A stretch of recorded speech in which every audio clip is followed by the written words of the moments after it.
Hello, and hello everyone. This is Umineko. How are you all doing today? I'm doing great. Mm, no. Just no. I refuse. You refuse to Yep, do no more, Umineko? no more Umineko. Never. Never. Oh, why not? Just because I said so. Anyways, what were you wanting to, to say at the beginning? Something about, I won't know. Oh, I already said it. Yeah, but I deleted that. Okay. I said we've been having technical difficulties here, ladies and gentlemen. Too many. Um. Okay, so I basically I just wanted to clarify that he's gonna give all his answers at the end of episode 6, and then I'm gonna take all the answers, and the money for the bet though is to be paid at the end of episode 7 when the game has told us, so that he can find out the way the game wants you to find out, and not just from me telling him, because it's really cool the way it tells you. It's way better than just me telling you. Yeah. So then I wonder what's gonna happen in episode 8, because oh well, whatever. I'll learn that later. You wonder what's going to happen in episode 8? Yeah, because we're gonna know by 7. Oh yeah, episode 8's like a celebration. Okay, celebration of everyone being dead or being revived. It's a celebration for all the people who read it, who read the story. Okay. All right. Sure. Gonna preemptively pat myself on the back. Well, it's a celebration no matter if you got it right or wrong. Okay. It's just a celebration. It's all in the spirit of fun. Yep. All right. So. Okay. So what do you think? Let's go to the tips, because there was a new tip at the end of the last episode of the last one that we didn't. Yeah, Look the at. witch's letter. So I'll read it out. Well, Welcome. you already read it in the last one. It's the exact same thing that Maria read. Oh. Yeah. I just it's in the tips, so I just thought I'd point that out to you, because that means it's important. And I wanted to know what you think of that letter. Well. Family alchemist. That sounds kind of weird to me. That the witch is like the family alchemist. That was the family alchemist. So that sounds really weird. I don't really know what that entails. Beatrice gave Kinzo a lot of gold under the specific terms that it will be returned. That's why he said at the beginning that my children will never see any of the profit and that it's useless to write a will. And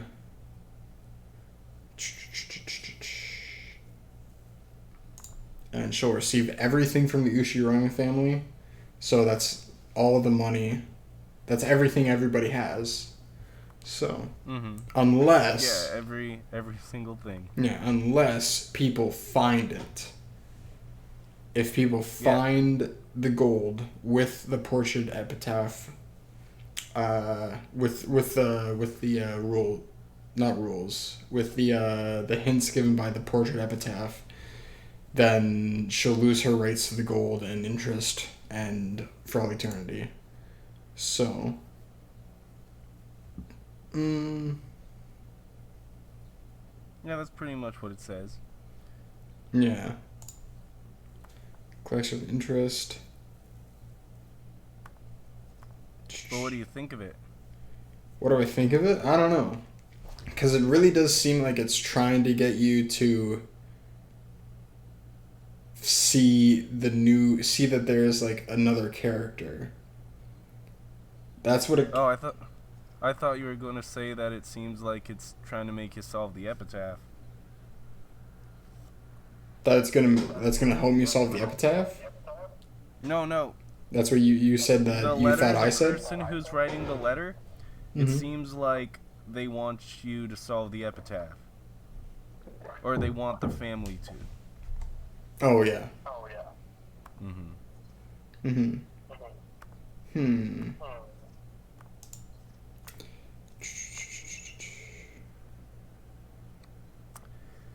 And is there anything else that pops out of you from that? Just the main thing is that it seems like it's trying to get you to think that there's another character, but there isn't. So How I do you think know? I don't know, but a big deciding factor in this is whether the magic is real or not. Is it real? I don't know. I haven't ever seen it do anything. I've only ever seen unanswered questions. Like so, You haven't the seen big it thing be is real? how did Maria get the umbrella and the letter? Yeah, you haven't really talked about that. Last time I asked, and you said I'll have to think about that. Yeah, so every person denied it except for Kinzo himself, But he wasn't there but he today. wasn't there exactly. So it's weird. It's really weird, and also it seemed like she they mentioned that Maria read it in a different voice. Yeah, and also Dr. Nanjo said that he was playing chess with Kinzo, and that's why he couldn't do it. Yeah. So I remember that's the that. closest thing we have to an alibi for Kinzo. Yeah. So, and also I don't think that it can't be Battler, Jessica, or who is it? George? George. Yeah, it can't be either of those guys because they were the ones that we kind of followed. And Rosa, she has an alibi, kind of. Uh, yeah, she does. Yeah, she does have an alibi. I'm pretty sure. I'm actually, you know what? I'm like 100% sure that she has an alibi, because what She was she did was napping. she left Maria. Yeah, she left Marie And and then, she slept. yeah, to take a nap. I forget what the other guys were doing. Everybody else just basically stated that they weren't there. They were doing something else. Well, Cannon was with George and Maria and. Or was with George and Battler and Jessica. Well, he had to walk over, though. Yeah, he had to walk over to So, to get them for dinner. yeah, he said that he, had no idea about Maria, and also he brought it up with the other servants. Hmm.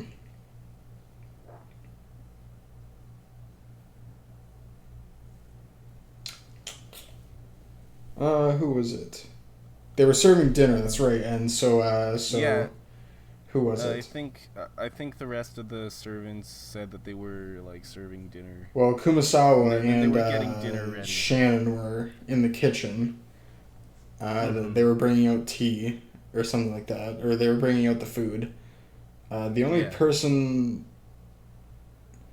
who's Gouda? Yeah, Gouda. That's his name. Goda. Yeah. Gouda.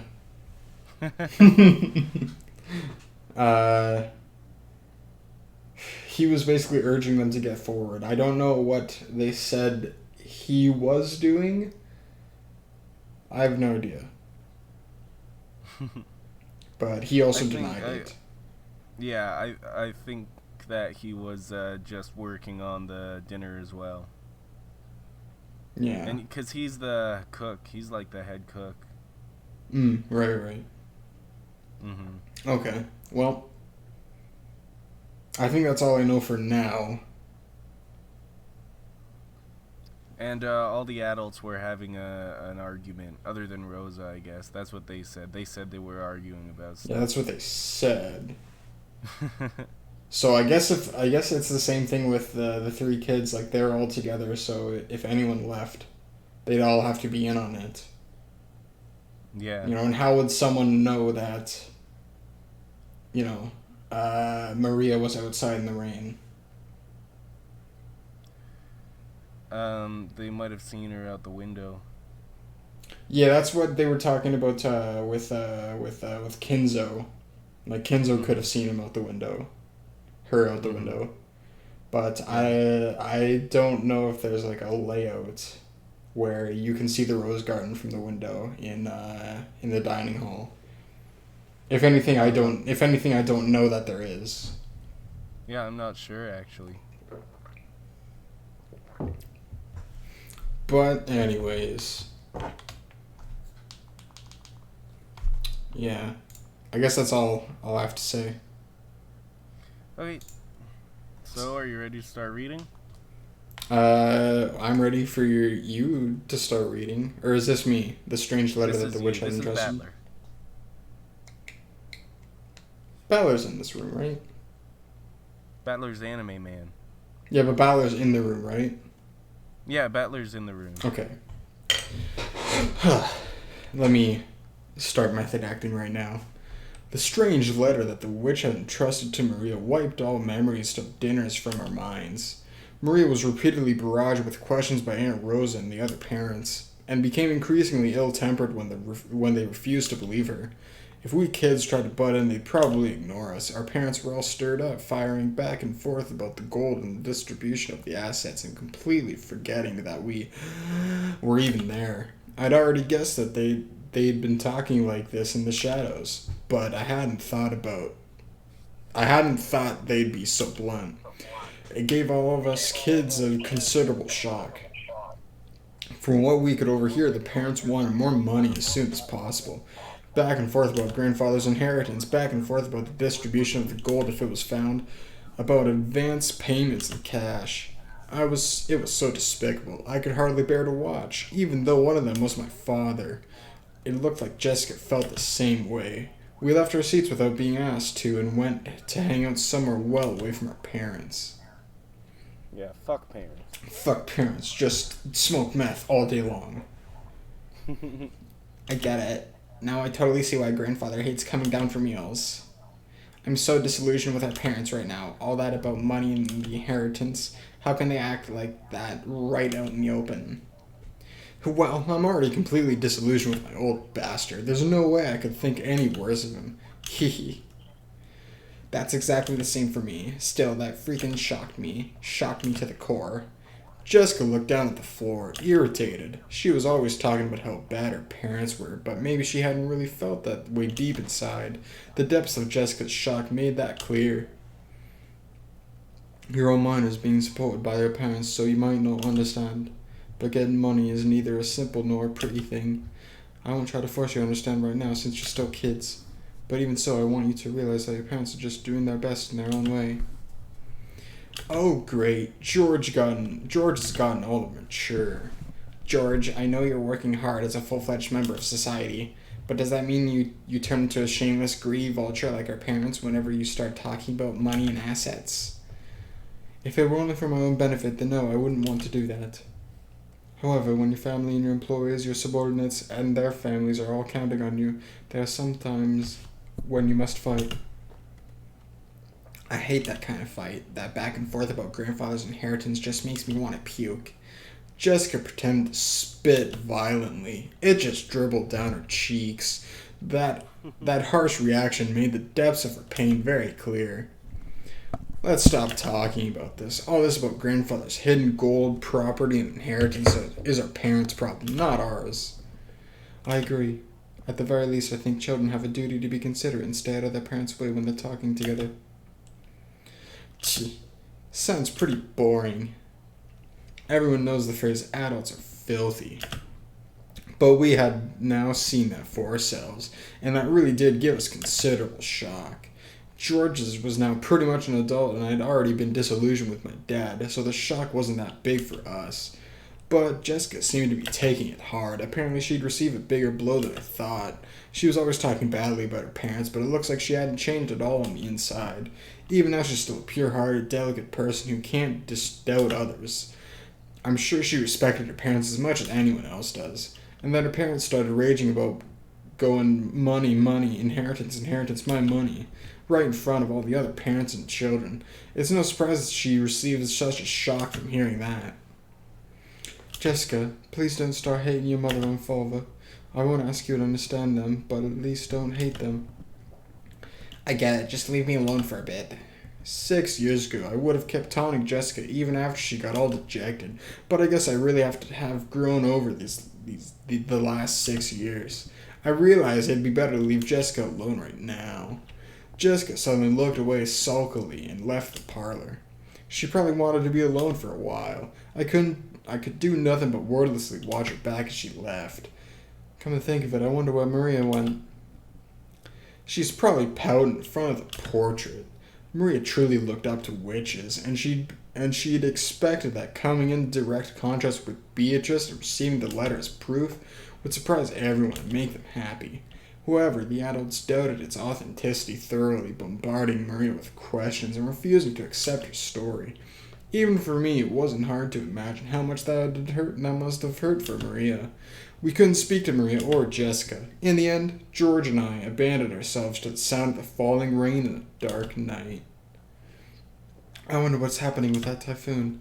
Maybe there's something on it about the news. George started walking over to the corner of the parlor where the television was. He hadn't called me over, and I really couldn't have cared less where the typhoon was on the sea now. So without going over to the television, I lowered it around the window. The wind hasn't picked up that much here, but I wonder if it's horrible over the sea. I did hear about a severe storm warning on the weather report. Kiri. I take it those big talks between the adults are going smoothly, yeah? She seemed to catch the sarcasm. Kiri shrugged.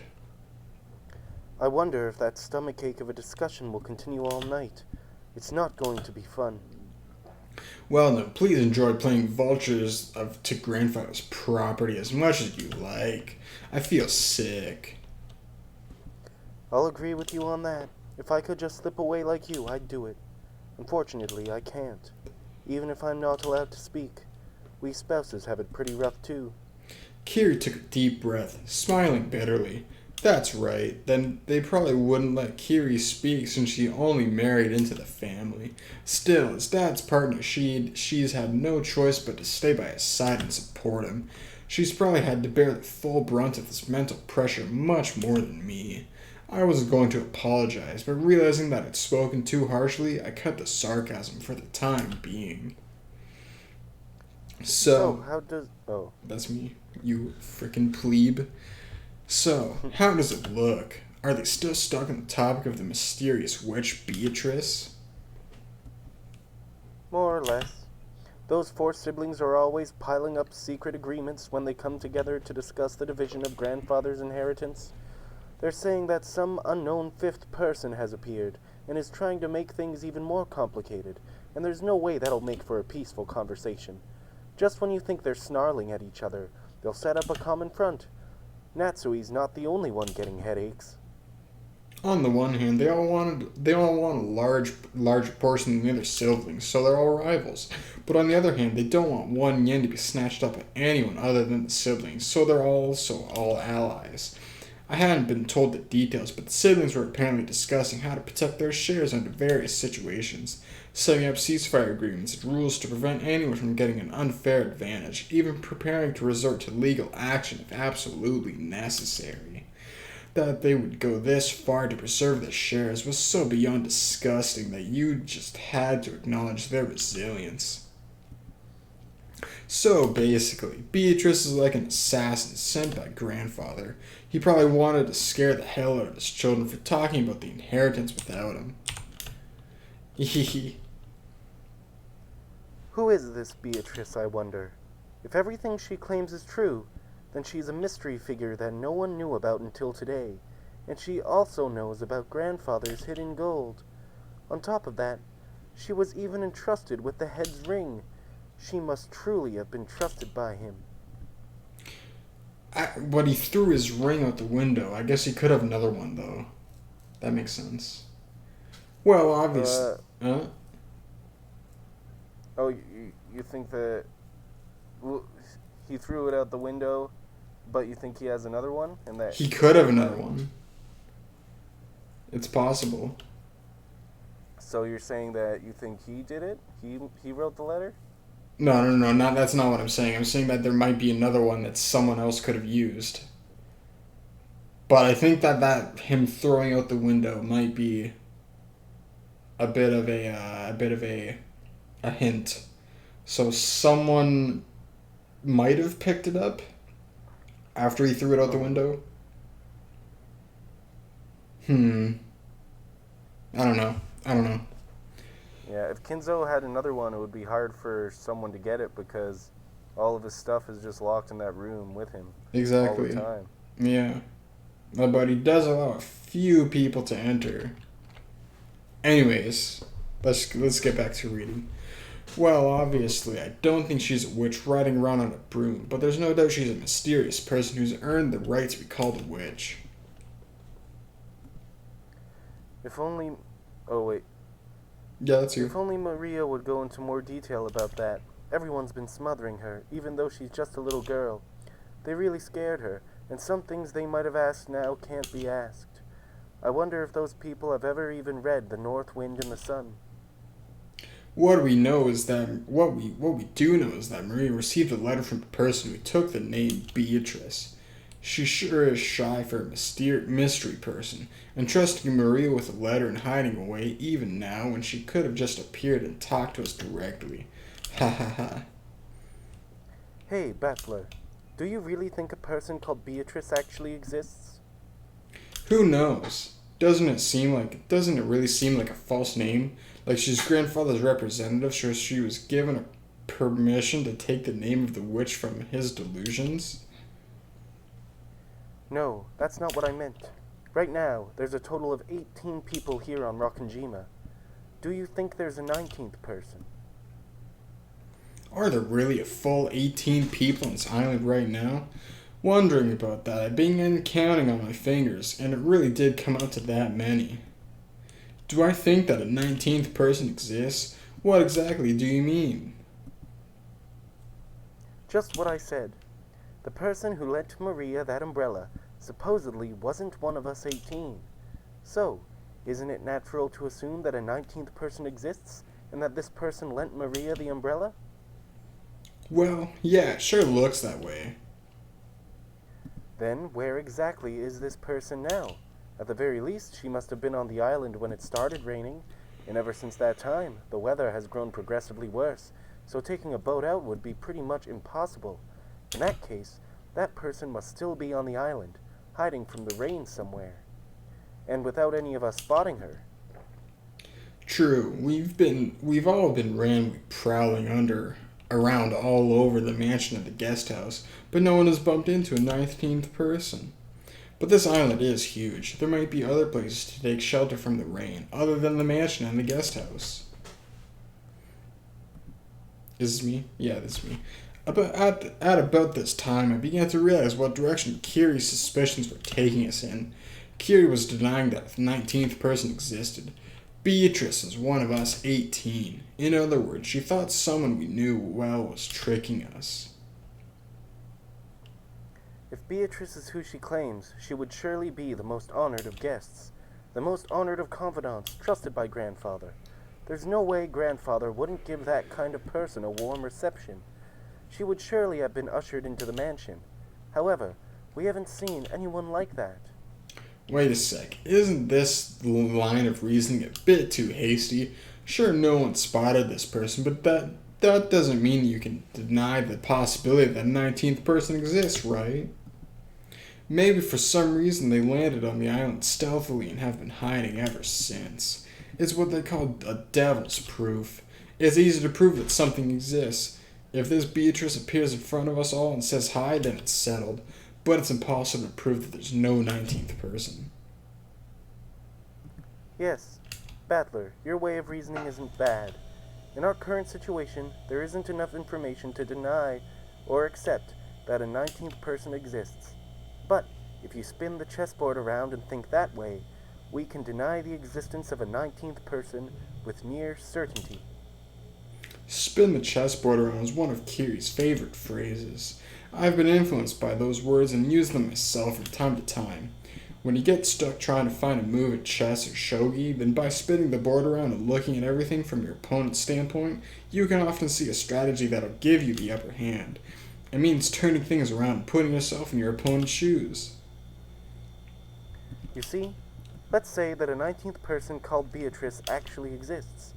That person must have managed, without being seen by anyone, to stealthily arrive on this island and remain hidden ever since. Maybe they had some reason, okay? In that case, why did they go to all of the trouble of appearing before Maria and handing her the letter? It really was a contradiction. If they had some reason for hiding themselves, then they should have stayed hidden the whole time. But even so, they had appeared openly in front of Maria. Then, wait, Maria said it herself. She said the witch made her a messenger. Maybe that's because Maria was the youngest and looked the most obedient. Why would they need a messenger? If they just wanted a letter delivered to the family conference, they could have mailed it. If they mailed it to each of the 4 siblings, no one would be able to ignore it. There was no need for this person to carry it themselves and secretly deliver it by hand. Yeah, it does sound pretty weird. In the first place, if Beatrice existed and wanted to make her presence known to everyone, then she could have just openly presented herself to all of us. Despite that, she chose the vague method of appearing through a little girl called Maria, and only gave us a vague impression of who she was. Contradiction. Let's go a little deeper, shall we? She appeared in front of Maria, trying to give us the impression that a 19th person existed, and yet she still hasn't appeared before us and is hiding somewhere at this very moment. Think about those contradictions. You've got to keep these things in mind when you spin the chessboard around. In short, if a person wants to leave us with the impression that Beatrice exists as the 19th person, what might their goal be? If this person wanted to hide, then they wouldn't have made their presence known. And if they wanted to show themselves, they wouldn't have used the roundabout approach of entrusting someone with a letter. Which means... It's simple. Beatrice is one of the 18 people. That's why they want to create the illusion that there are more than 18 people. The 19th person was revealed so spectacularly. If someone were to profit from this, it wouldn't be some 19th person in hiding. It'd be one of the original 18 people. Of course, this reasoning is full of holes. If you turn over even a few of its premises, it'll simply fall apart. But I'm almost completely certain it's correct. This is starting to feel pretty creepy. Someone lent Maria the umbrella and handed her the letter. Supposedly none of the 18 did this, and yet Beatrice was hidden among those 18. What was this person planning, hiding their true form and pretending to be Beatrice? I suspected it might have been Maria play acting, but the contents of the message were extremely complicated, and it's hard to imagine Maria writing that herself. However, I can't deny the possibility that Maria is working together with someone. Wait a sec. Maria's a 9-year-old kid, right? What could she possibly be planning? And with whom? And what about her straightforward, overly honest, obedient nature? Yes, I also understand what kind of a person Maria is, but that's exactly why I think it's possible. That girl's a dreamer who can't help but look up to and blindly accept the existence of witches. So, if a person appeared in front of her and claimed to be the witch Beatrice, Maria would happily swallow it up, I think. So you're saying that if someone disguised themselves by wearing that fancy dress from the portrait, tricking Maria wouldn't be that hard? Of course, with that reasoning, all of us women would become the primary suspects. Anyway, who did Maria encounter? Learning the details of that question would be the best key to solving this riddle. But this key has been firmly locked away inside Maria's heart. Everyone denied the existence of the witch without listening to her, barraging her too much with questions about who Beatrice actually was. She probably won't open her heart to the adults now.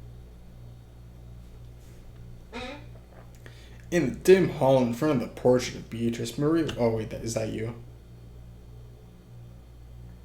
Oh, probably. Yeah, well, I already read it, so it doesn't matter. Yeah.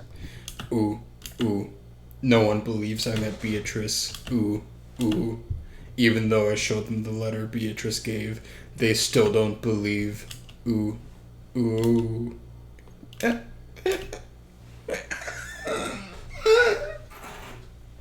Poor Maria. Poor Maria. Anyway, Maria's holding the key. The key to whether Beatrice is one of the 18 people or a 19th person. Maria's stubborn, right? When that girl gets angry, it's pretty hard to make her feel better. Butler, I think a kid like you would be better at cheering her up than an adult like me. After all, after she's feeling better, try asking. I know you don't care about all this back and forth about the inheritance, but don't you find this Western Mansion mystery situation exciting? Who in the world is this person who gave Maria the letter? It makes your intellectual curiosity ache. You're actually pretty tough, considering you're still excited after being dragged through that endless money talk.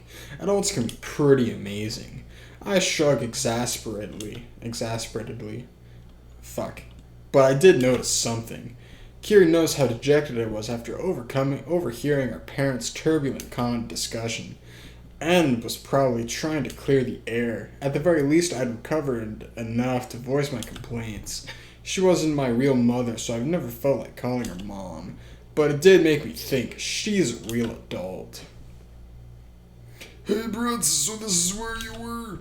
Kiri, you really took your time fixing your makeup, didn't you? To think I'll make a habit of going out to touch my makeup too. I'm sorry. A woman's makeup takes a long time. So, how has the discussion been without me? Yeah, I'm sure everything was all peaceful and harmonious. Kiri poked a weak spot under my arm with her elbow. We decided to take a break to cool our heads a little. It looks like we'll be at it all night. Makes me want to cry. His way of talking hadn't changed, but he couldn't completely hide his fatigue. I couldn't say I was sympathetic, but he looked pitiful compared to his normal, energetic self. Still, that rain is just awful. I really don't want to go back to the guest house. It looks like Natsui set things up so we could spend the night here in the mansion. What'll we do? We don't need to decide until you're done, right? If you run so low on energy that you can't return to our room, then we can take them up on their offer. You're right. We can think about it later. What about you, Battler? If I stayed, I'd just get in the way. It'd be nice to go back over there. I can't remember. I see. Will you go back soon? I don't know. It'd be lonely to head back by myself. I'll gather all the kids and we'll head out now. Okay, you go do that. Also, Butler, you won't be going to sleep that easily tonight, right? Yeah, I'll probably be up talking with the cousins. Sounds like we'll be up all night. Is there a problem with that? I see. If you're still awake when the adults' discussion is over, I want to have a little talk as a family. A what? That doesn't sound like you at all. Apparently, Kiri was thinking the same thing. Damn. What are you talking about? Give me a second. Okay, I need to take a break. Actually, it's going to be a little while. My bad. Why? My dad's coming over. And I can't even tell him no, so, alright. Yeah. The new thing that I use to put the audio together, I'm able to put 2 videos together on it, so yeah. Cool. We can come back to this. Yep, just text me when you're done. Yep. Okay.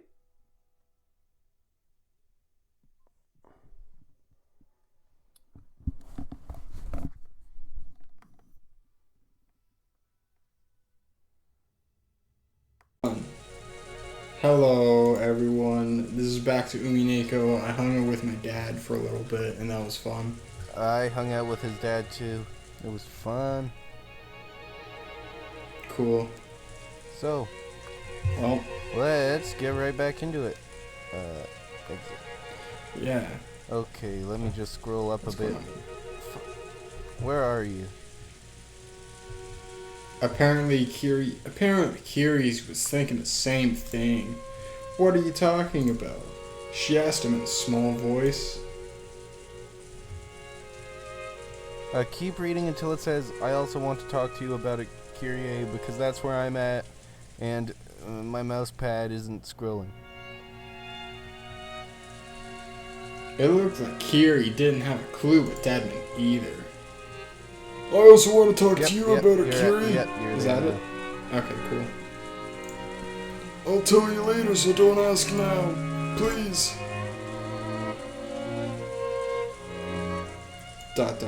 question I mark? don't know who said that. You can't.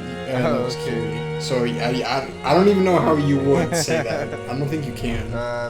It's. I don't- I think that's meant yeah. to convey like she gave a puzzled expression. Yeah, I know. That's, I don't know. It's kind of hard to write expressions with. Well, no, it's not even. That's not that hard to write expressions actually, because you can do this. Just use Battler as a narrator. All right. Anyways, I don't know anyone who neglects the concept of family as much as this old bastard. And now he's saying we're gonna have to talk as a family. Both Kiri and I couldn't help but get wide-eyed. Don't look so terrified. I'm the one who should be terrified. After all. At that point, he swallowed his words for an instant, even though putting on airs of importance wasn't much like my dad. You're freaking me out, Dad. Everyone in our family's gathered here now, right? Don't make a big deal out of it and spit it out. Black screen.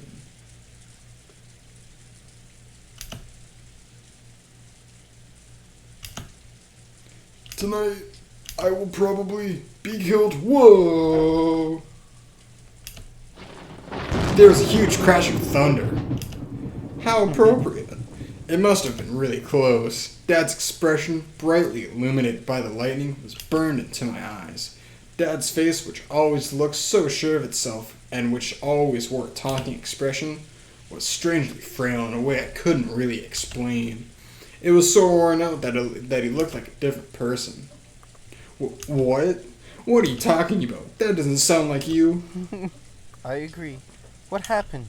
You look so timid all of a sudden. It's not like you. I'm gonna go fix my makeup too. Don't follow me. Dad turned away, weakly. After that, only Kiri and I were left, still wide-eyed. What did he say? Tonight he'll be killed? You don't think that mysterious letter scared him, do you? He's been watching too many serial murder movies. Kiri didn't answer my light-hearted words and continued to stare at my dad's disappearing back. Battler, when you told Rudolf to spill the beans right away, he left without telling us anything. Even though he said he had something to say to both of us, he didn't answer you. Why? Spin the chessboard around. What do you see? Well, when he said he wanted to talk but couldn't, that's a contradiction. What can he see something by looking from Dad's perspective? Yes, I can see something. He wants to talk about something. However, he doesn't have the courage to bring it up. So he actually means, chase after me, talk to me, and ask me about it yourself. By saying, don't follow me, he actually means the opposite. He actually means, follow me and force me to answer. Seriously, what a spoiled brat. What? Can you really call that reasoning? That's ridiculous. Can great private and police detectives deduce the emotions and feelings between men and women? They can't, right? Figuring out the feelings of the opposite sex is an even more advanced art than exposing the tricks in difficult crime cases.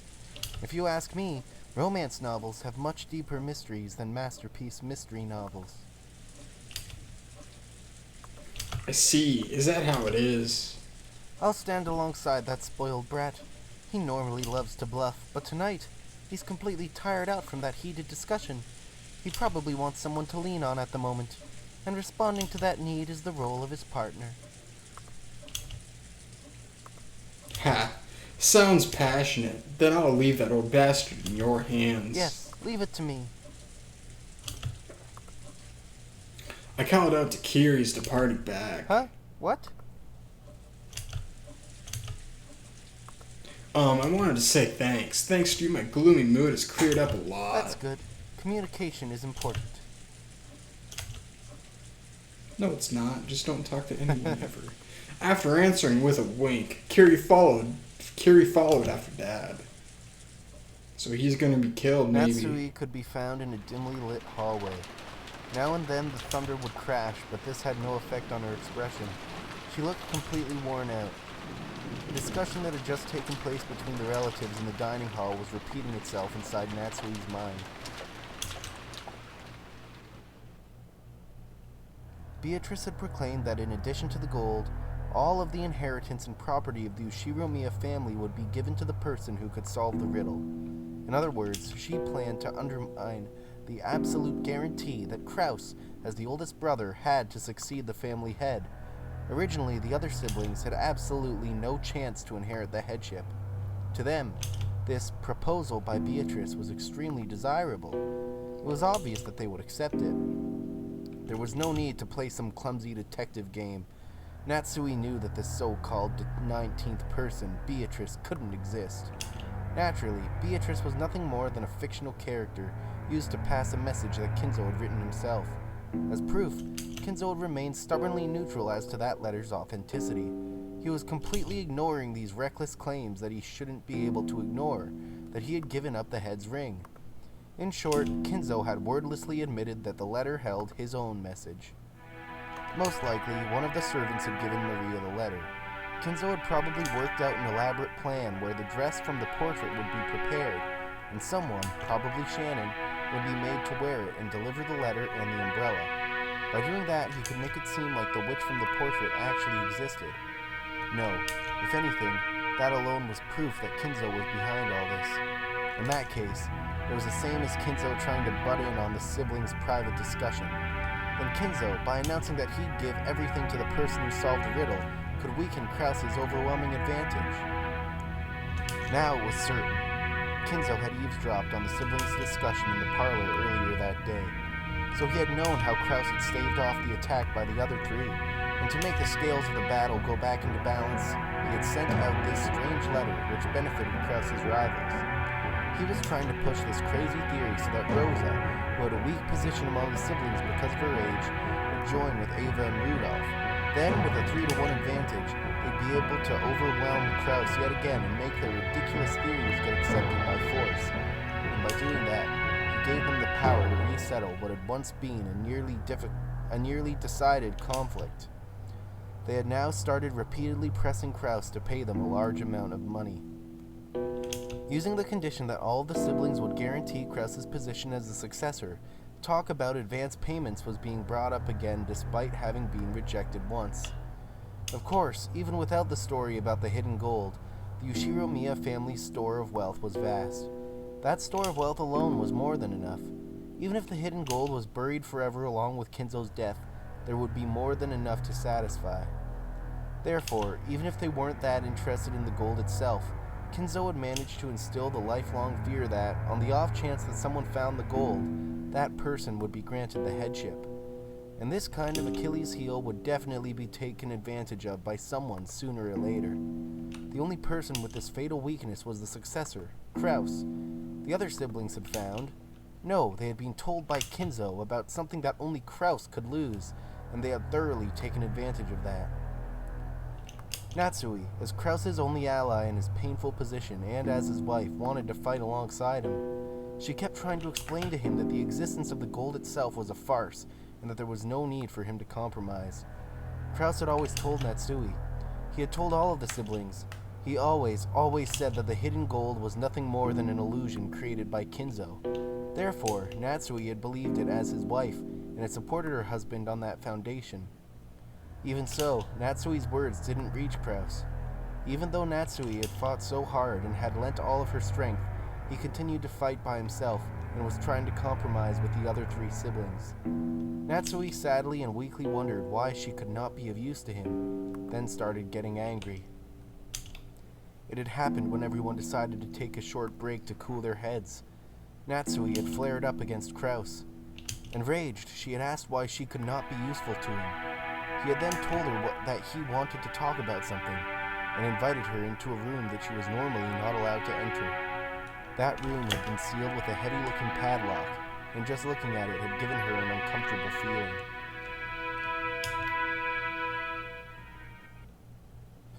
There's no need for you to worry about anything said by those three, or even this suspicious person who calls herself Beatrice. After all, the gold is just a ruse created by Father. There's no way something like that could be found. Your position as a successor is a solid fact. What are you afraid of? Kraus removed the padlock on the door. He then motioned for Natsui to enter. Enter. Oh, what is this? There is something I want you to see. I've never shown you this before. Your penis? Hell yeah, dude. No, it's all of the gold. The mystery's solved, dude. Natsui timidly opened the door with a dubious expression on her face. It was pitch black. She searched for a switch to turn on the lights, but since this was her first time in the room, she didn't know where it was. Kraus entered behind her, pushing her in, and when he closed the door before turning on the lights, the two were swallowed up by the darkness. Only the sound of Kraus locking the door rang out through the dark. What are you doing? The lights. I am turning them on now. Wait. Just as he said, when Kraus pushed a switch on the wall, a flickering light turned on and lit up the room. That is? Natsui had her breath taken away. The room had no windows, and at a glance it appeared to be empty. In the middle of the room, a small round table had been set, and the lights brightened only that table, as if it were the leading part in a play. On top of the table, a red tablecloth of elaborate design had been set out, covered with dust. And on top of that, something about the size of a grown man's arm had been set down. That something took Natsui's breath away.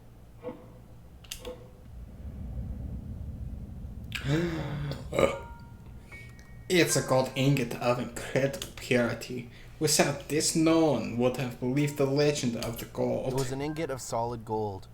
Even in the faint light, it sparkled with a noble and dignified glint.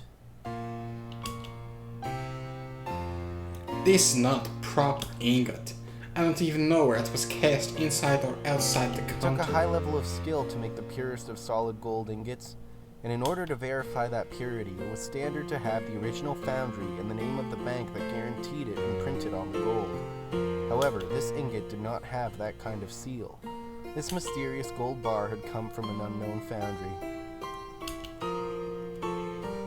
Look here, there's nothing to be afraid of. It's just a bar of gold. Natsui, following Kraus's words, timidly approached the ingot.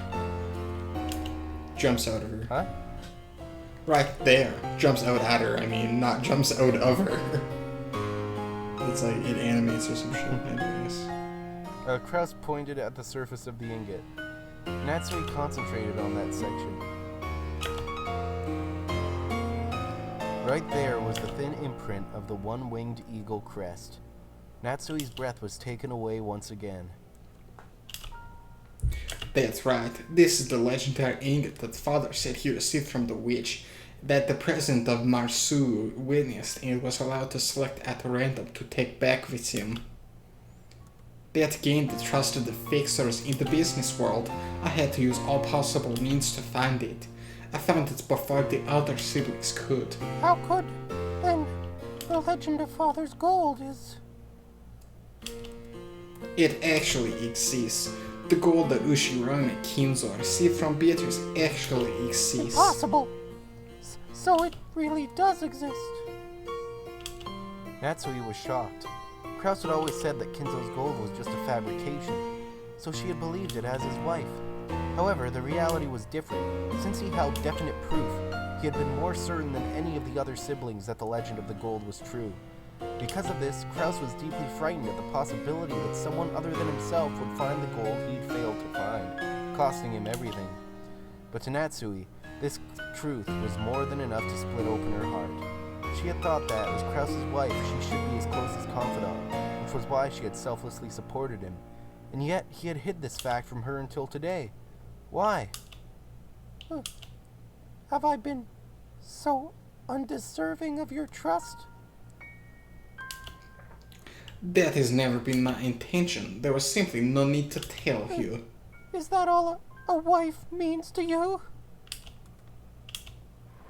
Calm down. Becoming passionate easily is one of your bad habits. You're the one who's making me like that, aren't you?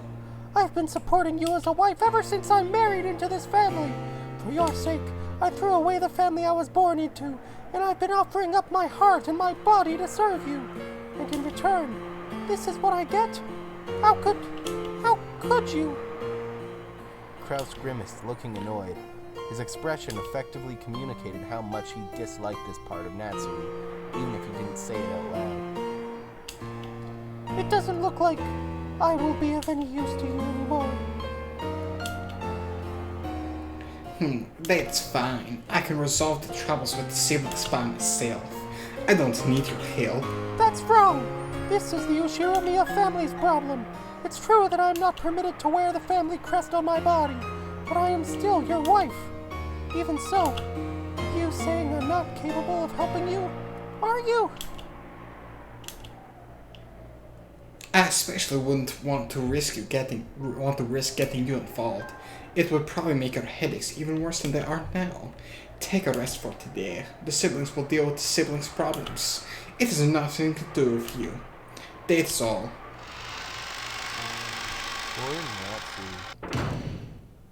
Poor Natsui, man. Lied to by her husband. A dull headache tormented Natsui. No matter what medicine she took, no matter what sense she burned, it wouldn't heal. In fact, simply wandering alone through the dark corridors and listening to the sound of the rain seemed to be a better cure. I may be Natsui. I may be Natsui, but I was never Yoshiromiya Natsui. I have been despised and treated as a borrowed wound, and insulted when I couldn't even fill that role. Even so, I have tried to properly perform my duties as a wife, but now, even my husband has rejected me. I've done my best raising my daughter, as if it were the last job left to me. However, I've had no release for my anger and sadness, and they've caused me to subconsciously strain that relationship too. Because I've been excessively strict in Jessica's education, she dislikes me thoroughly. She despises me for having no interest in anything but grades. There is no longer anything I can do for the Yoshiromiya family. No, that's no good. Despite it all, I must help my husband and beat back the schemes of the other greedy siblings. The family head won't be around much longer. Eventually, Kraus will succeed the head, and the next successor will be Jessica. Strictly speaking, the man who enters the family by marrying Jessica will become the next head. But it all comes to the same thing. I have to make Jessica an excellent successor, whom everyone will accept as worthy to take over the Yoshiromiya family. In the days to come, that greedy Yoshiromiya Ava will probably be plotting to find some fault with the main family. And if all goes as she plans, Jessica will be dragged down from the succession, with George set up in her place. It is regrettable, but George is a man, and even more, has matured as a person. Compared to Jessica, who is right in the middle of her rebellious period, and whose grades are slightly below average, it can be seen at a glance who is more fit to succeed the head. So in order to secure Jessica's position, I need to turn her into an excellent person. After doing that, I want to find her an excellent husband worthy of the excellent person she will have become. A wonderful man who will truly accept Jessica and stay with her through all of life's joys and sorrows. Was Natsui trying to entrust her daughter with fulfilling some desire of her own? Natsui thought back to the days when she had no choice but to marry into the Yoshiromiya family because of that unavoidable fate. She had tried to block that from her memory. She had consciously forgotten it and had actively attended to the life she'd been given as Yoshiromiya Natsui. And in doing so, she had built up a new life. But, just now, it felt like all of that had been casually rejected. How should I think as I live my life? I do not know. Natsui helplessly rested her head against the glass of the window. The glass, which was cool thanks to the raindrops beating against it, felt somehow refreshing, even though it should have been emotionless. Right then, it seemed to be the only thing that could understand Natsui. At that point, even if someone had appeared, Natsui didn't intend to pay any attention to them. But she did pay attention, because it was her beloved daughter.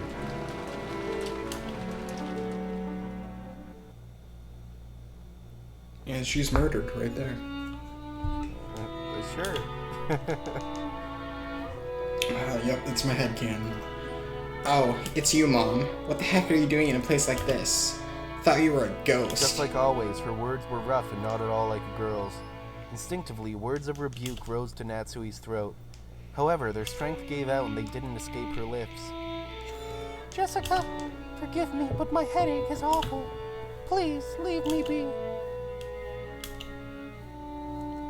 I see. Jessica was seeing her mother in a position of feebleness for the first time, so she was considerably disconcerted. Until just now, she had been filled with contempt for all of the parents, including her mother. But now those feelings had been completely swept away. Her mother's utterly exhausted face had wiped them all out. In its place, the words George had told her floated back up in her mind. Our parents are doing their best in their own way, and because their families are counting on them, they can't afford to keep everything pleasant and have a heavy responsibility to fight. Maybe her mother had been standing around in this dimly lit hallway because no one had tried to understand that part of her. Jessica hated her mother, so she had no intention of speaking kindly to Natsui just because she was looking a bit frail. So when she attempted to speak kindly to her mother anyway, she had to clench her fists and gather up the words from deep in her heart. It sounds like you've really got your hands full with that meaning thing. It has nothing to do with you. Please, go somewhere else. Is your headache bad? Should I get some medicine? You don't have to trouble yourself. Please, leave me alone. Natsui wasn't being cold. She just wanted her daughter to go far away so that she wouldn't have to bump against Natsui's own short temper. But there was no chance that Jessica would realize this. Okay. Jessica hung her head, looking sad. Seeing that expression, Natsui recognized the kindness that Jessica was trying to muster. She gave her head a small shake to drive away her own unkind feelings. Then I'll leave. I'll be with the other cousins so I don't get in the way of the adults. See you later. Wait there. She called Jessica, who was trying to leave and looked lonely, to a stop. Why? Thank you for being so considerate. It isn't good of me to go to sleep and leave you alone. Don't talk like that. You'll bring bad luck. I've made you worried, but I'm okay now. I will go. If I let my daughter see me this feeble any longer, I'll only make her feel more uneasy. With that thought in mind, Natsui left Jessica with words of gratitude and made to depart. This time, Jessica called out to her mother's back. Natsui stopped and turned around, asking what business Jessica had with her. But Jessica herself didn't know why she'd stopped her mother, and for a while she smiled wryly, muttering to herself as she hesitated over what to say. She was poking around in her pocket when her hand touched something and she took it out. Hey Mom. I was given a charm today. What was it? A charm against magic. I'm pretty sure that you were supposed to hang it from your doorknob, I think. I forget. There's no point in me having it, so I'll let you take it. It was the scorpion charm that Maria had given her on the beach.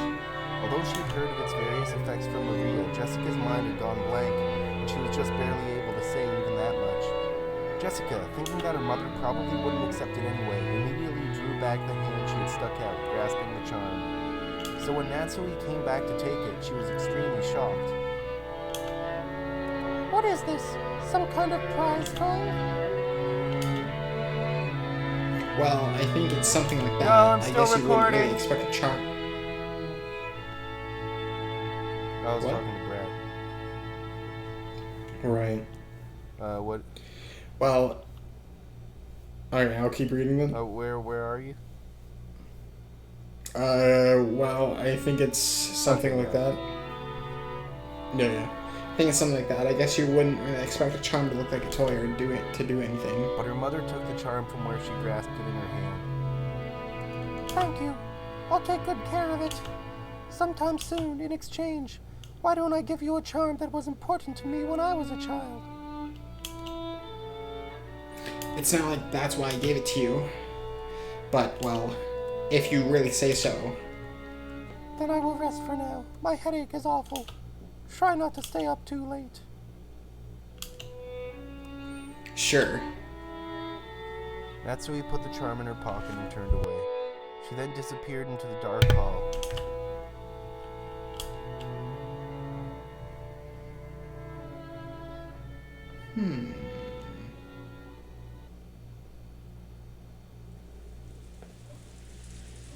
It seems the weather will be like this all day tomorrow after all. Dang, this makes the good weather we had earlier feel like a lie. George and I were killing time in front of the parlor television. At that point, Jessica returned. Her face was still blank, but it looked like she'd calmed down a little since we'd last seen her. Is Maria still in front of the portrait? Nope. She just came back and she's sleeping over there on the sofa. It's getting pretty late for her after all. Looking at the clock, I saw it was a little past 10. Even if we were planning to stay up all night long, it was about time to head back to her room. Well, my mom did have a room prepared for us in the mansion. What'll we do? I'd rather head back to the guest house. Going by what we saw of our parents, I think we'd be better if we weren't in the mansion. I agree. It feels like they're telling us kids to mind our own business and stay out of their way. Let's be good little boys and girls and do that. As we were talking about this, Aunt Rosa came to the parlor. She was looking all over restlessly, probably trying to find Maria. Aunt Rosa, if you're looking for Maria, she's over there on the sofa. Thank you. My, she's out cold. We must move her to a bed. If you'd like, I'll carry you over to a bed. Thanks, that would be wonderful. Are you all heading back to the guest house? Or are you going to stay in the room Natsui had prepared here? We were just talking about that. We just decided to head over to the guest house. I see. Then I could ask you to take Marie with you. I'd feel much more reassured if she stays with all of you cousins. Behind those words, she seemed to be concealing some regret that the adults, herself included, had deeply hurt Maria's feelings. Leave to us, Aunt Rosa. After all, we do have an expert at comforting Maria with us. Are you talking about me? I couldn't do it myself. We'll need everyone together. That's right. Battler, weren't you the one who hit it off with Maria when you were messing around earlier? As we said this, Aunt Rosa smiled, looking truly happy. Thank you, everyone. It looks like our meeting will last until very late. So while I'm sorry to burden you like this, I'll be counting on you all to take care of Maria. Hey, Maria, are you sound asleep? We're going back to the guest house. Maria muttered something indistinct, rolled over, and fell back asleep. It looks like she was sleeping deeply. She's really out cold. I'd hate to wake her. Right, I'll carry you. Maria's body was much lighter than it looked. I lifted her up and put her on George Aniki's back. It was raining hard outside, and Aniki couldn't hold an umbrella and carry Maria at the same time. It looked like Aunt Rosa would come with us as far as the guest house to help out. However, when she heard Uncle Krause's voice call out to her, she had no choice but to return. No, that's a problem. I have to go back now. Is everyone returning to the guest house? After we left on the way to the entrance, the door to the servant room opened and Shannon stepped out. It has grown very dark, so allow me to guide you. That would be great, Shannon. George is going to carry Maria there. Could you hold an umbrella for him? Yes, certainly. Shannon brought umbrellas for each of us and a flashlight to guide the way. As we opened the front door, the downpour was quite terrific. It looked like we wouldn't have any spare time to take a pleasant walk and enjoy the nighttime rose garden. Is she too heavy? Want me to carry her? It's okay. I can at least carry Maria. I'm truly grateful. Please take care of Maria. Sure, you got it. Then I guess this is good night, Aunt Rosa. Then I will see them over there and return here. Yes, please. Aunt Rosa watched us leave. Maria, I'm sorry for everything. Rose's mumbling voice didn't reach out to the person in question, nor any of the kids. but disappeared beneath the sound of the rain.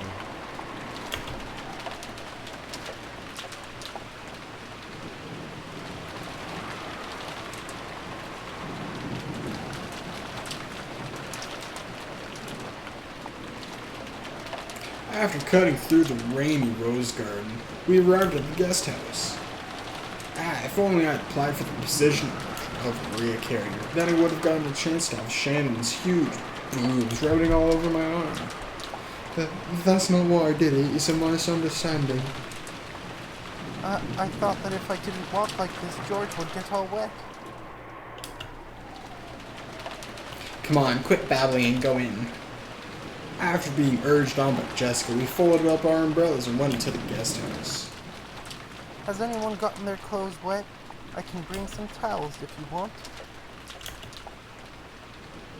You don't need to worry about us that much. Thanks, Shannon. That's Roy. We were planning to play cards or something. Would you care to join us for a bit? Huh? Who had the night shift on today's schedule? I believe we had a special schedule during the family conference. Also, I think a few alterations have been made, so I will go and check.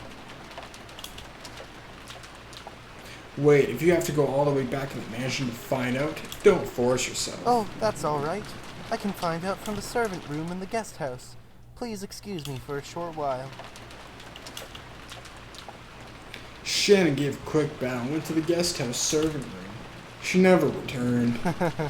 The rest of us headed for the cousin's room and decided to put Maria to bed for the time being. Maria was sleeping very deeply, and there was absolutely no sign of her eyes opening. For now, we'd get some soft drinks out of the room's refrigerator and drink those while playing cards or something. Little did you know that the soft drinks had poison in them. Oh no. Oh, Cannon-kun. And you're here too, Genji. What has happened with tonight's shift? Kraus is giving an order. We made some sizable changes to the shift schedule. Indeed. Goda now has the night shift at the mansion. Shannon and Cannon have the night shift in the guest house. Kumasawa and I have been ordered to sleep in the guest house. Just now, a phone call came saying that once you arrive, you are also to remain here for the rest of the night. Huh? That certainly is a sizable change. The shifts at the guest house and the mansion have been completely reversed, haven't they? Originally, Shannon and Cannon had been assigned the night shift in the mansion, while the night shift in the guest house, where all of the relatives were staying, had been assigned to Goda, who had an abundance of experience in entertaining. Kumasawa should have been sleeping at the guest house, while Genji should have been sleeping in the mansion. However, it seemed that Kraus had suddenly ordered that the schedule be modified. The shift at the guest house and the mansion had all been reversed, and Genji was spending the night in the guest house. It's probably because of Beatrice's letter. Why, probably. After such a mysterious letter appeared, it was only natural that Kraus would suspect one of us. We served directly under the master, so Kraus tried his best he could to keep us far away from the family conference. Genji, Shannon, and Cannon were all permitted to wear the Yoshiro Miya family crest, the one-winged eagle, as the servants who served directly under Kinzo. Of course, since they were working for the Yoshiro Miya family, they had to obey anyone's orders, but their only boss was Kinzo. Since only Kinzo held the right to employ them, even Kraus could not have been dismissed of his own accord. Because of this, Kraus and the others often viewed these servants as Kinzo's underlings and shunned them. And in fact, Kinzo seldom let anyone other than them enter his study. This sudden shift change was probably a clear expression of the sense of mistrust that had caused. Considering the time Kinzo had left to live, this would definitely be the last family conference before the problem of the inheritance came up. On top of that, the mysterious letter that claimed to be from Beatrice had dropped in out of the blue. Kraus definitely wanted to keep Kinzo's loyal subjects away from the table of such a delicate and important discussion. If you would excuse me, I will go rest. If anything happens, call me immediately. Our guest tonight is a special case after all. Yes, certainly, Genji. Genji nodded back, went behind a screen, took off his jacket, and slowly began to relax after a day's worth of tension. The ones who just returned now... Oh, The ones who just returned now, were they the children? Yes. The other relatives are having a conference in the mansion. It looked like it would drag on for quite some time. Then we've got it easy. It's already this late, and there's this weather. The rest of the relatives will probably spend the night in their rooms in the mansion. Yes, probably. I'm only saying this because Genji isn't around. But I'm a little happy I was sent to the guest house, I guess. Oh? Why's that? Because you can stay away from Madam and Ava, those bullies? Or do you have another reason? It's not as though I have another reason. I see. Then, let's do our best together with our night shift. I'm counting on you. Just now, I was asked to go to the children's room and play with them. Shannon hung her head apologetically, gazing at Cannon uncertainly. Cannon didn't try to meet her eyes and spoke curtly as he sighed. It looked like he didn't plan on indulging his sister. You can't. You were assigned to the night shift. Besides which, it isn't necessary for furniture like us to respond to an invitation to play. You understand, right? Yes, I do understand. Shannon's shoulders drooped slightly. She had already expected that Cannon, a stickler for rules, would say something like that, but she still seemed a little discouraged. As Cannon flipped through a logbook, he spoke without facing Shannon. That means the children will be waiting for you. You'll have to apologize and tell them you have the night shift and won't be able to stay with them. Go and come back. Yes. I'll go apologize and come back. Shannon hurriedly stood from her seat before her brother's mood could change and flew out of the servant room after giving a quick bow. As he watched her go, Cannon took a single deep breath. Genji's voice came from beyond the screen. Cannon, I will be here, so you can go too. Genji, Shannon was the only one called. It's not as though I was invited. That is only because you were not there at the time. If you had been, you would have been invited as well. It is good to play as a child from time to time. No, such a thing is not necessary for me. Human children may have a need to play, but we are furniture. Is that so? Mei-san is also furniture. Even if she pretends to be a person, it will only hurt her later. I understand that, so I try not to get too close to people. That's all. Genji did not say anything after that. After a while, he stood up and used a pot of hot water to make powdered cocoa, serving some to Cannon as well.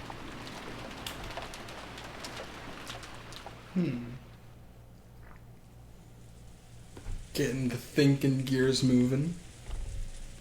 Is that for real? I have no clue. Dumbass, you're too loud. You'll wake Maria up. Battler was so surprised that he yelled obnoxiously Whoops. and scattered his cards everywhere. His voice caused Maria to turn over once, but she soon fell back into a deep sleep. Jessica gave him a jab and he lowered his voice. Still, seriously, now that you mention it, they really did have that kind of atmosphere, didn't they? Ha, now I see. So George Anki is... George couldn't be seen anywhere in the room. A short while ago, when Shannon came into the room, George suddenly said that he'd forgotten something in the mansion and needed to go back and get it. Shannon said she would guide him, just like she had on the way to the guest house, and the two of them departed together. Well, there's actually been signs of it for a while now. You know, questions about hobbies and favorite things.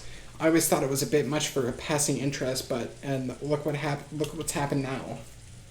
Come to think of it, I get the feeling George has always been overly nice to Shannon. Now I get it.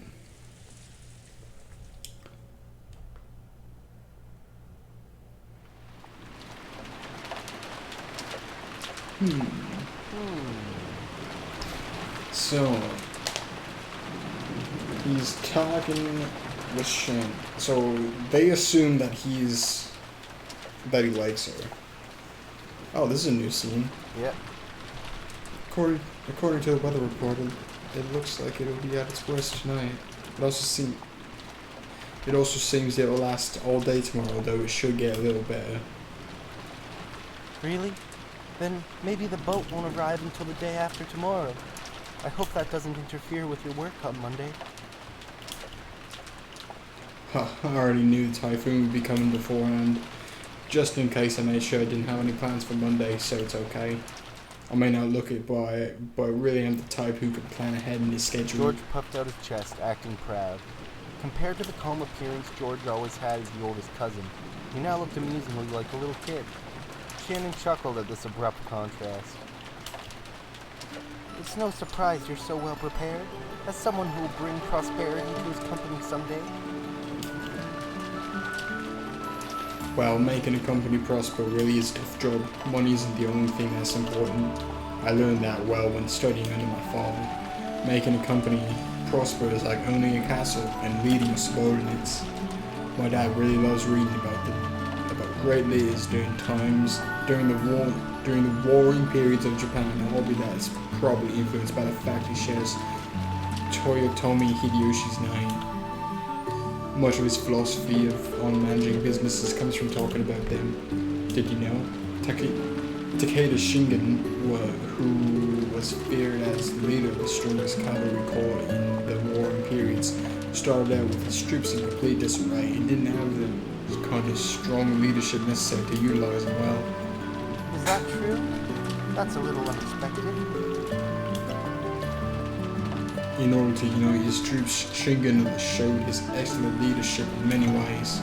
For example, when his soldiers succeeded well in battle, he would immediately honor them with a medal. Normally, that kind of thing was put off until after the war, and they were all awarded at once. He continued this diligently while on the field of battle, and immediately showing his appreciation for his troops' military exploits motivated them in extremely significant fashion. Also, whenever one of his troops was brought down by an illness, he would be the first to rush up to them and care for them, and so on. Takeda Shingen wasn't just the man who led the strongest cavalry corps in the warring period. He was the person who cared the most for his troops throughout the warring period. And because he was that kind of a person, all of his troops went along with him. The truth was, Shannon had already heard this story several years ago. Whenever a discussion of his father led to this sort of topic, George would always glow and look like he was having a great time. So Shannon just smiled without interrupting, urging him to continue. Of course, in a capitalist world, money determines both your strength and the height of your fortifications. But you can't build up a castle to succeed in a war by yourself. Such things can only be accomplished with the support of many subordinates by borrowing their strength. After understanding this, when I look at my father's back, I realize how immature I am. I clearly can't see much competition I can clearly see how much competition he had to overcome before building up all he is now. George, you truly look up to your father. I'm jealous. Sorry, that's not how I meant it. I'm sorry. That's not how I meant it either. The two of them... Huh? What? She can't take that back. She already said it. She can't say that she didn't mean it. Anyways. The two of them awkwardly looked at their feet. Shannon had no parents. She had been brought up in an orphanage owned by Kinzo called the Fukuin House. Under the guidance of Kinzo, their honorary director, the orphanage offered members who excelled a chance for on-the-job serving experience. If their efforts met with Kinzo's approval, they'd be able to leave the orphanage and work as servants for the Ushiro of the family. This was considered to be the highest honor for those who lived in the orphanage. Servants from the Fukuin house all took names with the character on in them while they served. So Shannon wasn't her real name. The same went for Cannon. All of the members of the Fukuin house were orphans. At least, they were all people who had been separated from their parents under special circumstances. Because of this, the orphans had been taught to think of each other as their own family. That's why it seemed so natural to both of them when Cannon called Shannon his sister.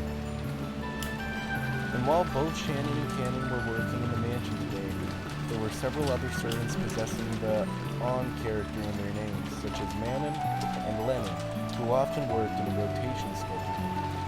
However, there were not many servants who stayed with the Ushiro family for long. It was standard for them to quit after 3 years. So you could probably say that Shannon, who had been working for 10 years, was a notable exception to the rule. Working as a servant for the Shiromiya family was a heavy burden to bear, but the pay wasn't bad at all. Working for a full 3 years would earn more than what was needed to enter mainstream society. That was why, even though the orphans realized what a harsh task working for the Shiromiya family was, they still hoped to be accepted.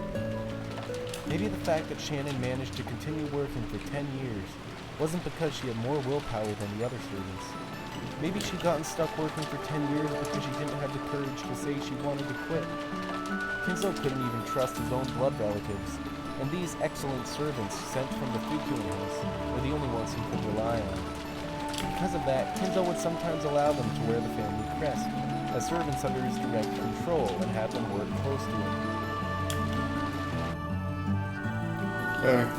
You've been working here for almost 10 years now, right?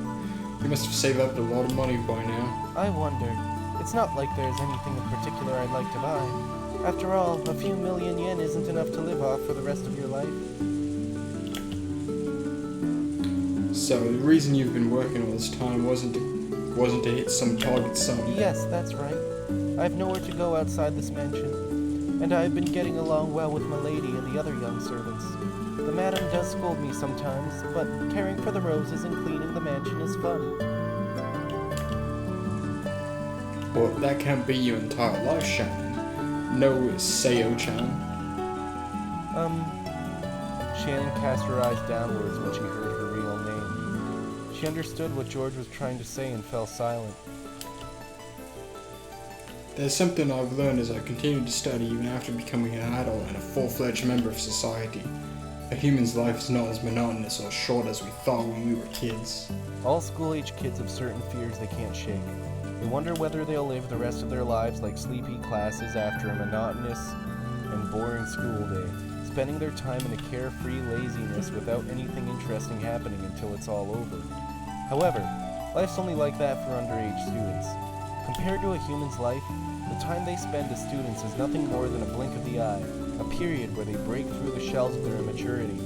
The inside of the shell might be a hot, suffocating, and boring world, but the world beyond that shell is vast and filled with limitless possibilities.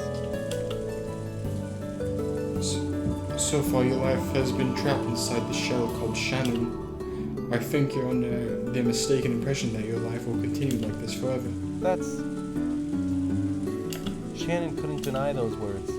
She'd been unable to harbor any clear doubts about her lifestyle, and since she never had any hope or goals for changing herself, she'd lazily continued living the way she always had.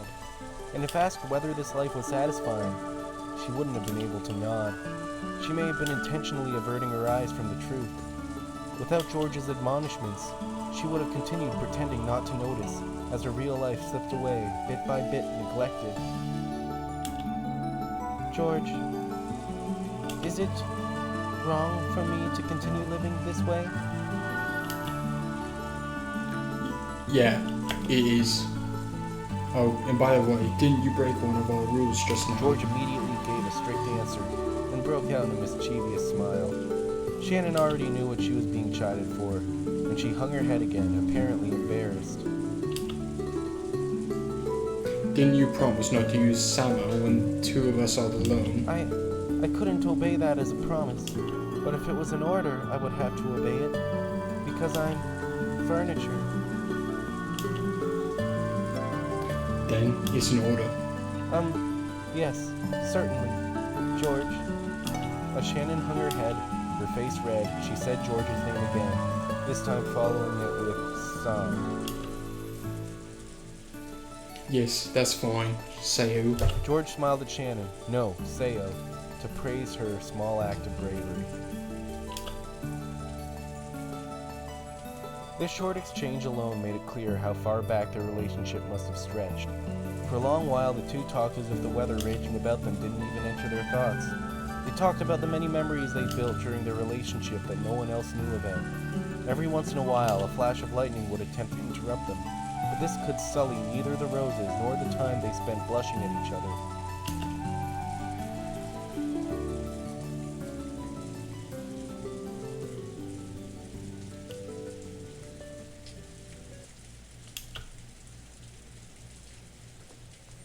That's not right. I have something I wanted to show you. What could it be? George, who had been speaking eloquently, suddenly started to stutter. Watching him, Shannon seemed to guess something. George timidly searched through his pocket. Something got caught in the depths of his pocket, and just like the stuttering George, it took a little while to get it out. More like get it up. It was a very small box. A small box covered in a deep blue velvet. That peculiar shape was enough to tell anyone what was resting inside. Shannon had prepared her heart somewhat, certain beforehand that this was what he'd been planning. But even so, when she actually saw it, she couldn't avoid blushing once more. George opened the small box, took something out, and held it out for Shannon to take. I want you to take this. I couldn't accept something so valuable. You can't take it. No, I'm unworthy of such a thing. Sayo, this isn't a request. It's an order. Take this ring, okay? If it's an order, I cannot disobey. Yeah, that's right. Well done. Shannon, not wanting to show her bright red face, timidly accepted the ring from George's hand while still staring at the ground. That ring wasn't a simple accessory. It was a noble object, meant since ancient times to be offered to a special woman under special circumstances. Therefore, while George could order her to take it, he could not order anything beyond that. Anything beyond that would depend not on an order, but on Shannon's, no, Sayo's own will. So, from here on, I'm not ordering you anymore. Sayo, I want you to give me your answer by tomorrow, without using words. Do you understand? How should I? I won't order you any further, so this isn't an order. But a ring is something you put on your finger after all. If you like it, you can just put it on any finger you choose. Shannon had only pretended not to know. She already understood what he wanted her to do, but she was standing at a huge crossroads of her life. Look how late it's gotten. Let's call it a George day. turned away from Shannon, acting just a bit bluntly. I could probably order you to wear it on your left hand. You might be timid and dependable enough to actually obey that kind of order. But I want at least this last step to be done by your own will, Sayo. Understand? Yes. So, that's my order. I want you to think about it well tonight and show me your answer tomorrow. Shannon nodded back. Today was the culmination of their many days spent together. This moment certainly hadn't come as a surprise to Shannon. We should be getting back to the guest house soon. If we take any longer, we'll make everyone worry about us. Oh, I'm sorry. I just remembered something I had to do in the mansion, so, I have to go back to the mansion. I told him like this. Is that George stared true? into Shannon's face as he laughed mischievously. He definitely saw through Shannon's lie. However, when he saw how she felt, he could sort of understand that she might be so embarrassed that she'd want to be alone. So, because George realized the meaning behind Shannon's lie, he accepted it.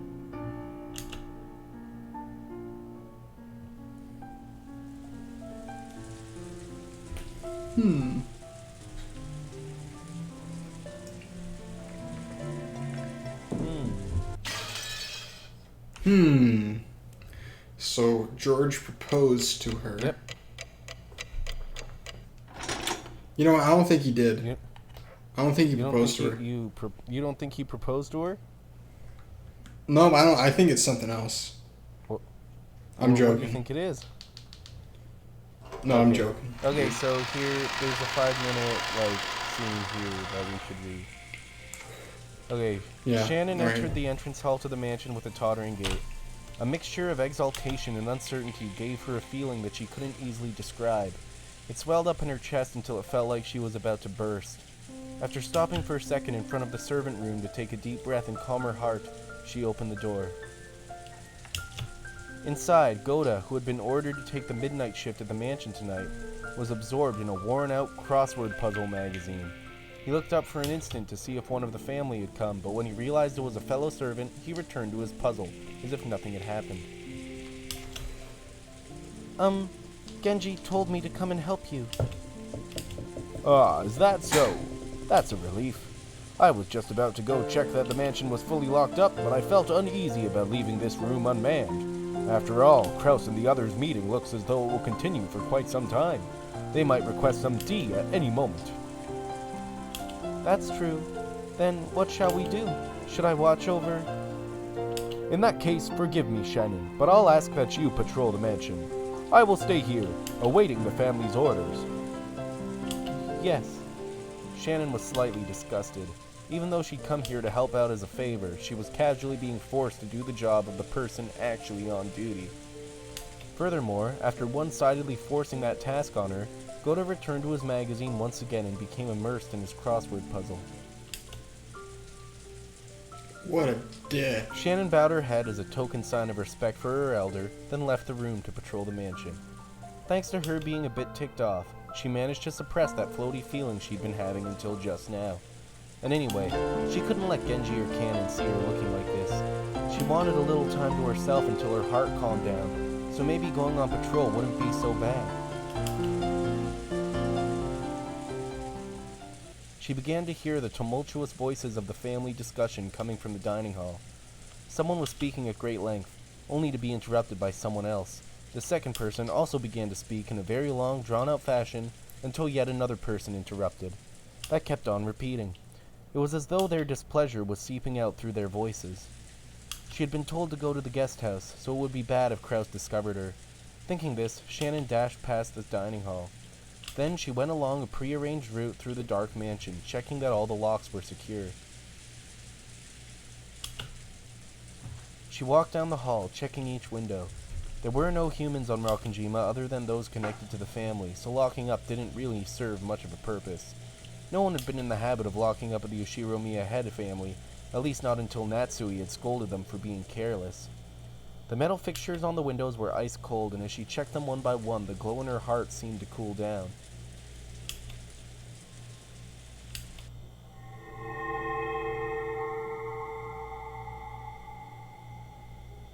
At that time, she thought she saw something twinkling across the hall. Twinkling? How could anything be twinkling through the darkness of the hall? She figured she must have been imagining it, but she still held her breath. Grasping a curtain, she fearfully gazed down the hall. However, other than the occasional crack of thunder brightening the hallway, she was unable to glimpse any flicker again. It must have been her imagination after all. Maybe her heart was so agitated that she'd seen something that didn't even exist. Shannon went back to checking the windows. However, a certain unnerving memory was resurrected in the back of her mind. It was that ghost story, which had been passed down amongst the servants who served the Yoshiromiya head family. The mansion had two different masters, one of the day and one of the night. Beatrice, the master of the night, would sometimes fly around the mansion in the form of sparkling butterflies. That was the story. Come to think of it, didn't Cannon once say he'd seen it with his own eyes? Though he got sulky when I said he must have imagined it and refused to believe him. Could it possibly be true? The roar of the thunder gave no answer.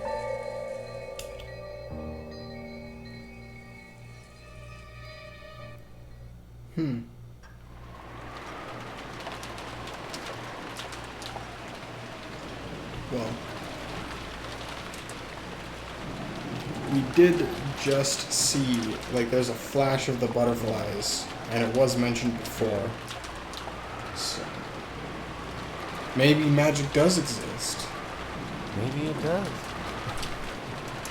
Maybe. But it seems like it'd be kind of weird if there was, like, just two separate stories, depending on if you think that the magic is real versus if you think it's not. So, they're probably both intertwined in some weird way.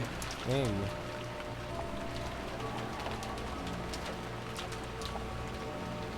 Here's the portrait.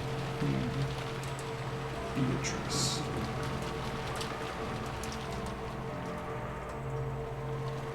Different angle. Yeah. Strange. Strange. Strange. So, Rudolf is going to die. How do you know? How would you even know that? How would I There's even know that? Rudolph right It's Rudolph, Rudolph's not dead Kraus. yet. What the heck? Kyrie, and Rosa. Weird, dude. Hideyoshi. So these are all the... Ava. Wait. So... Huh. These are all the people. There's Shannon. There's Goda or Gouda. Cannon. Genji. I think you're like a little bit behind me because Kurosawa. I see everyone. There's Dr. Nanjo. George. Battler and Jessica.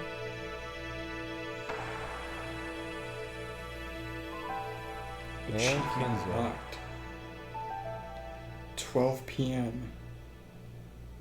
Because the 24-hour clock is for nerds.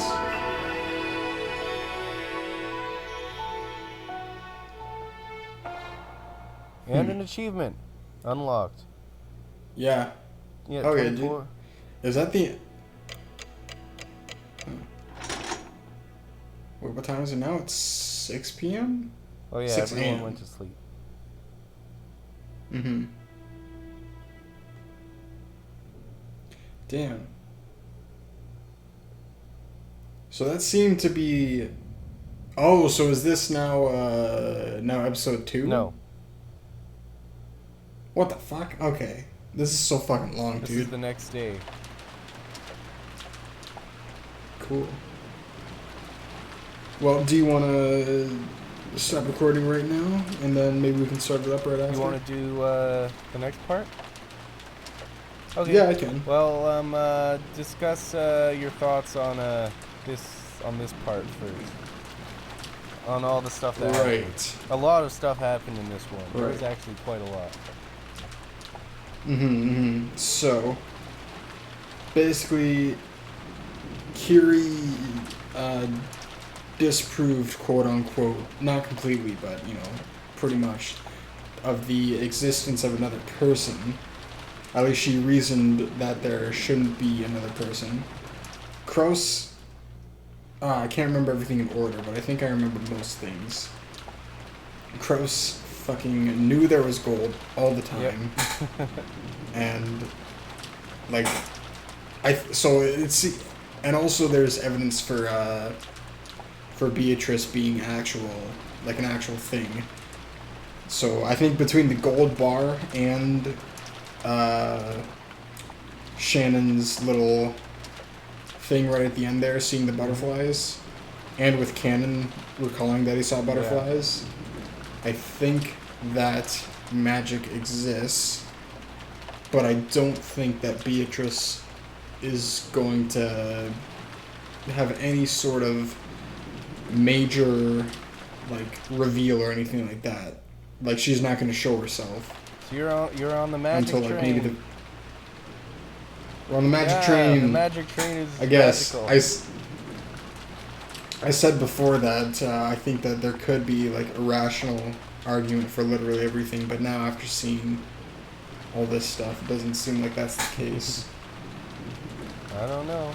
Because, you know, the gold, like, you know, it has to be able to be tracked and all that stuff. So it having nothing other than, you know, 99.99% and the one-winged eagle on Over it. 9,000. That it's over. Well, there's decimal place, so it's not even over 100. It's not 100% pure gold. What the fuck? Man? That's worthless. It's worthless. Ripped off.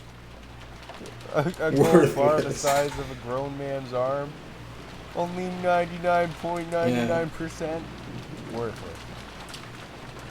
Worthless. Absolutely worthless. And then what else happened? George proposed to Shannon. We don't know what Shannon's going to say. We don't know. What We if don't she know. says no? Oh, right. The big thing. Rudolf said he's going to fucking die tonight. That's what he said.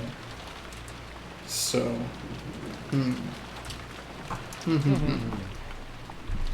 What else? I think there was something else.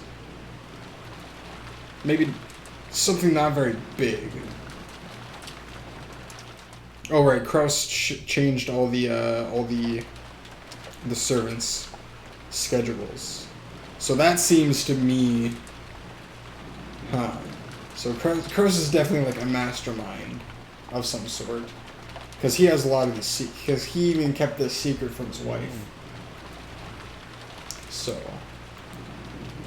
I don't think that's like, I don't think that means really anything. I think it just shows that he's kind of like a shady character. That's all he and is. he's a liar. He And lied he really to likes everyone. money. He said there was no gold. Yeah. Yeah, he lied to everyone.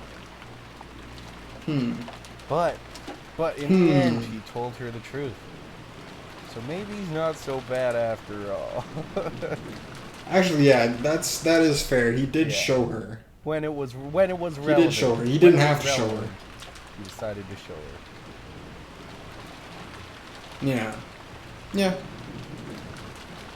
You know what? I give him redemption points for that. When is the Kraus redemption Also, arc? he's gonna become a good guy now. What are you talking about? He was always a good guy. Also, the orphanage thing. The orphanage thing where everyone gets there. Actually, wait, let me look at the characters real quick. Shannon and Cannon are both from the orphanage. Yeah, Shannon can, but what's... So Genji, no. Nope. Genji Yeah, is nobody- way no one older else. than the orphanage. Same with the other two.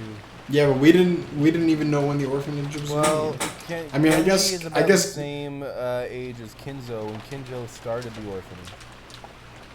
Is he? Is he though? Look at their faces.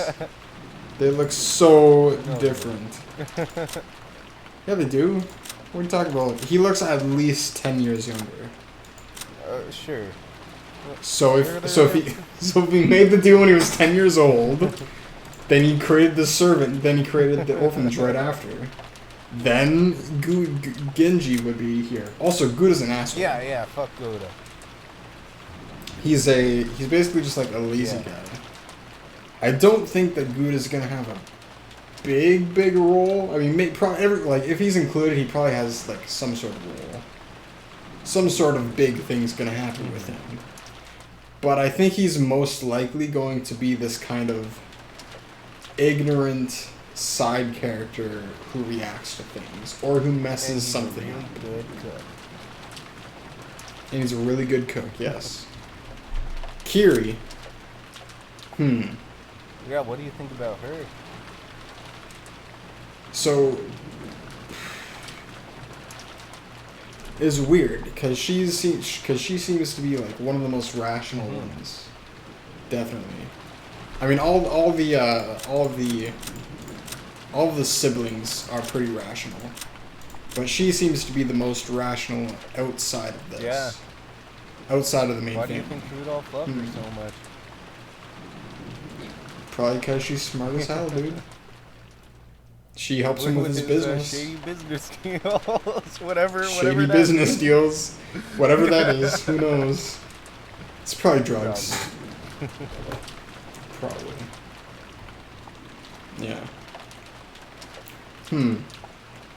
I don't know. It seems Kiri will have some sort of Redemption arc. Redemption arc. Some sort of a big role to play because she's like kind of outside the family. Yeah. Seems like they're setting her up for something. Setting her up. Yeah, she's probably the most important character in anything ever. She's the most important character in Star Wars, too. Kiri is Sans. Just look at those gray eyes. You just know they're gonna turn blue one of these days. Okay. Actually, Jessica has blue eyes. That's weird. Anyways, Are we ready? Cool. Yeah, we're ready to stop Okay. recording. So goodbye, everybody. See you, boys. See you on Thanks for Monday. watching, dudes.